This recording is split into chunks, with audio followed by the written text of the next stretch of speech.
Ano yan, Miguelito? Lupa. Saan? Tapos ano pa? Apoy.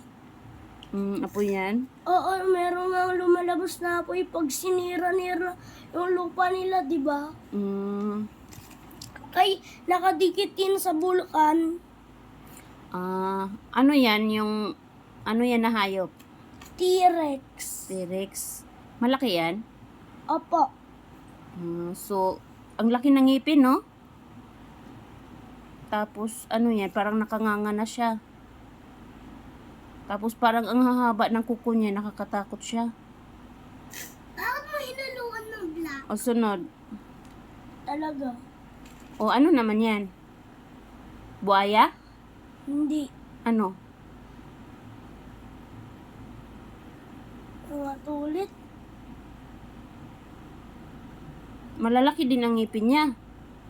Tapos, yung kuko din niya, mahahaba din. Pero tatlo, dinagdagan ko. Mama. Ano yan? Nasa tubig siya? Opo, lumalaki. Ano yung nasa likod niya na kulay red? Nasa likod ba niya yan or building yan? Silikod. Nasa likod niya.